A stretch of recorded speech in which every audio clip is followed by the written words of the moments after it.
You're listening to the Family Discipleship Podcast.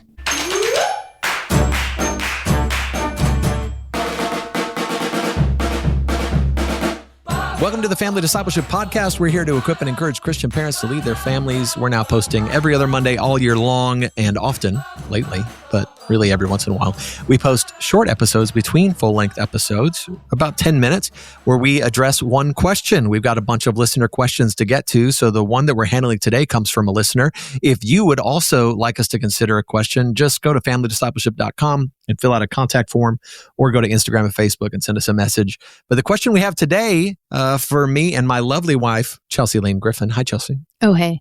To address together is, how have y'all handled sleepovers? How have you handled sleepovers? Which, Chelsea, I actually really like the 15-year sleepover that we've had going. Yeah, we're doing great. Yeah, ours is great. So we're going to go ahead and be like pro sleepover. Yeah, pro sleepover. Not against it. Yeah, just for our family. Oh, but within the bounds of one long-term monogamous relationship that we would call a covenant marriage. Yes. Yeah, that's a good one. Critical. What if, let's just assume for a second, just to extend, because that's a quick answer. What if the question is about for kids? Oh, they're not talking about us being married. Yeah, probably not. Okay. Yeah. Tricky sleepovers. Tricky. It is tricky. And it's really the question is, how have we handled it? Which is an easier question than answering, here's how y'all should handle it. Right. Because to be prescriptive in this is not something we're trying to do. No. We're not trying to set a policy for America. No. For the world, for Christians everywhere. But I will tell you that we have reasonable reasons why we decided we're going to handle sleepovers a certain way. So Chelsea, you want to get into it? What comes to mind for you? Sure. I think when I think about sleepovers, you think about the time kids are, all together with someone's family, parents are awake, maybe we're all doing something moderately supervised, or at least parents are available. And then a time when, doors are closed and parents have gone to bed, but the children or youth still have an opportunity to hang out all night and to think of more things to do. Mm-hmm. I would describe this as one of those moments where you have a lot to lose and not much to gain. Is how I have seen it. And so typically for our family, it's just been no, I'll come pick you up before, When it seems like not an early hour necessarily, but we have said our kids are not spending the night. Yeah. We don't go in with a maybe they will. No. We've never made qualms with other families to say, we're not saying your kids shouldn't spend the night there, but we'll come pick our kid up. Yeah. And I'm grateful to say that other parents in our community have always been really charitable about this. Even if every kid is spending the night except mine, I've never had anybody, give us a hard time about it or anything like that. And honestly, even if the thing is going to keep going on in the morning, great. I would even consider bringing my kid back if there was something he wanted to be a part of. But I think everybody brings into parenting their own childhood experiences. That's true. And Adam, would you ever say that you saw some late night antics? Oh my goodness. If you want to talk about why sleepovers would be hard for me to trust my boys on, it's because I know what happened at sleepovers when I was growing up. Yeah. If I had hair, it would gray. Yeah. It just is not something I ever want my kids to be exposed to. You and I are the unfortunate witnesses of our own youthful mischief, but we're also, unfortunately, because of the position I have been exposed to many stories of things not going well. And of course, it's not just sleepovers. Sleepovers aren't inherently evil. In fact, Chelsea and I will tell you, we've made exceptions. There's been exceptions where one of our kids has spent the night at somebody else's home, but we have been exposed to so many stories of peer-to-peer, adult-to-child, inappropriate relationships and sleepovers, which basically is saying creating a space where we know there's going to be unsupervised time or vulnerable time. Yeah. Where a kid would be especially vulnerable. In other words, would I send my kid to play in a playground?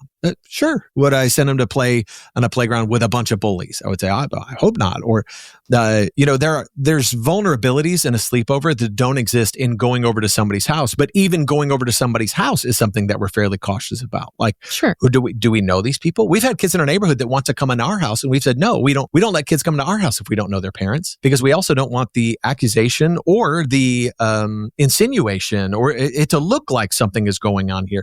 We don't have unsupervised kids. lives. And we don't, until our kids reach a certain age, we don't leave our kids anywhere unsupervised. Yeah. Yeah. And then at a certain age, you're part of discipling your kids is you're teaching them what it looks like to be confident and assertive over their own body, to say no to things that they know they should say no to.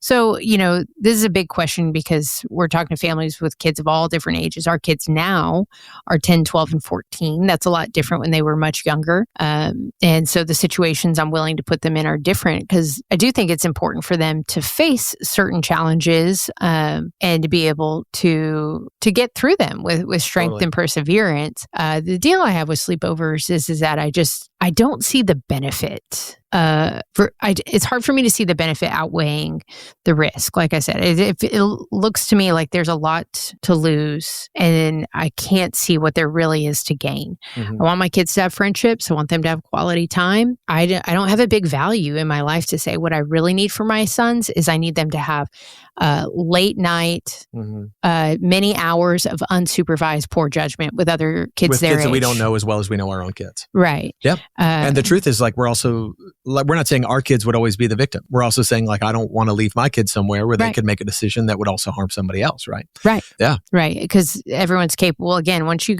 think about late night and unsupervised, sometimes we just get to the real pit of what we're capable of. Totally. And sometimes that could all be fun and games and totally innocent, and it could be fun. And so that's what they might miss is a fun memory. Totally. They weren't there for and their friends were. I'm really comfortable with that. Yeah. And of course, it probably goes without saying to say, whether it's inappropriate joking, it's gossip, or it's slander, or it's pornography, or it's inappropriate content, or whatever it is. There's a million things that we're saying we want to do, we can to protect our kids from. We can't protect our kids from everything. We're not trying to help our kids grow up in some bubble where the world does not exist. We're trying to help our kids grow up in a bubble where they never lived somewhere without the gospel, where they never are protected and guarded. And so we do make exceptions when there has been a family that feels exactly the same way we do and has similar rules. And I will tell you too, we don't just have rules for sleepovers. We have rules in our own house around this kind of stuff. We have rules that say, our boys share a room, and we have, since they were born, had this rule about your own bed. Your bed is your bed. No one climbs into your bed. We don't share beds with anybody. It's not funny to climb into somebody else's bed. And if you're in your bed, no one should be in there with you. Those kind of rules to say, even for the peer-to-peer that could happen in someone's own house, which unfortunately is a lot of people's stories, we're trying to be cautious around those things.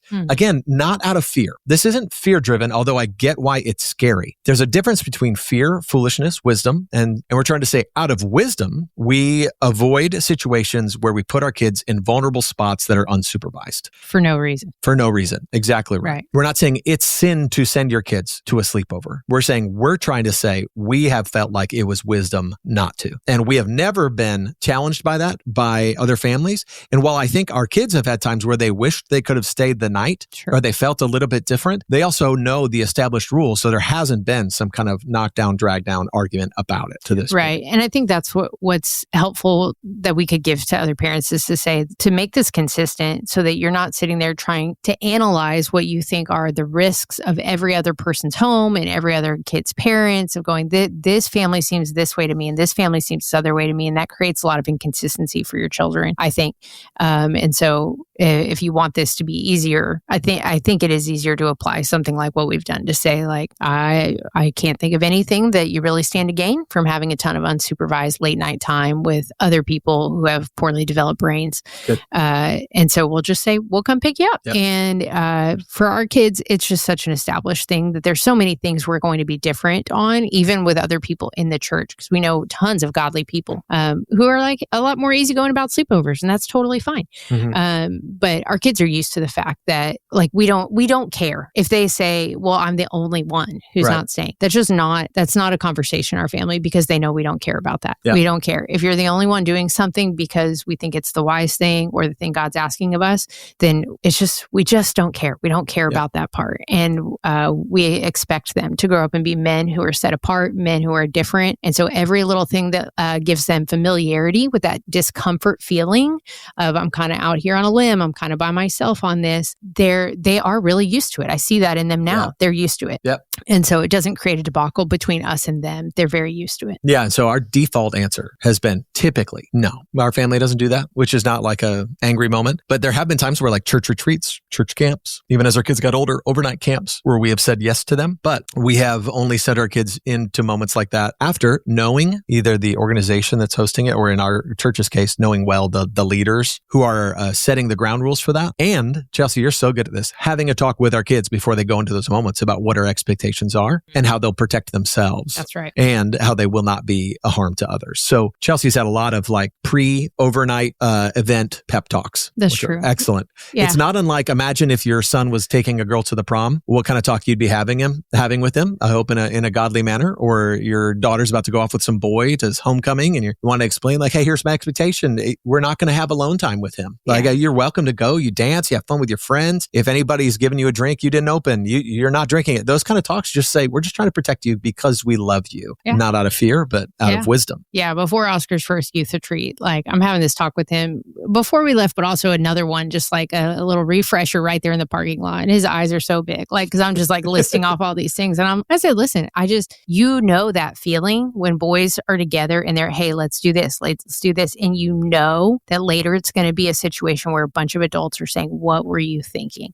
Right now, I want you to make up your mind. When you know when that's brewing, when it starts to brew, you say, hey, I'm out, and be a leader and try to help everybody make a good choice. Right. I said, because you know that when I pick you up, if you're a part of something idiotic or something that hurt people or anything like that, you know I'm not going to accept everyone was doing it. Yeah. You know I'm not going to accept that. And so you better think hard. And of course, I felt like he was ready for that I felt like that was an age-appropriate challenge, right? You're on a youth retreat with these leaders we know and trust. They're going to try to guide you in godly living for 48 hours. I felt like that was an appropriate challenge because there's still going to be kids who do things that they shouldn't do. And I want my son to be there and to be able to actually exercise the kind of things we've discipled into him. Totally right. You know? And I do think too, there's something there, in my years of student ministry that we could get into at some other point maybe, but I've seen a lot of kids think that what I'm talking about is only like what they're comfortable with. But the truth is we're trying to protect them from, you don't know what's in somebody else's mind. You just don't know. Yeah. Well, we've both been in ministry a long time and we've been public educators. We've just seen a lot of the risks that happens when you give a lot of kids a lot of freedom and lack of supervision. It rarely turns out in beautiful, kind, good deeds. Yeah. It often turns into something somebody's ashamed of or something someone was hurt by. And I'm not trying to scare everybody, but that's just a reality. We're not trying to scare everybody, but at the same time, there's a lot of foolishness in this world and a lot of sin in this world. That's right. Yeah. And some people, may go in with the best intentions and be surprised what they end up doing. So that's our one question episode for today. We'll have another full-length episode for you next Monday. So tune in for that. And then if you have any questions, shoot them our way. We love you guys. We'll talk to you soon.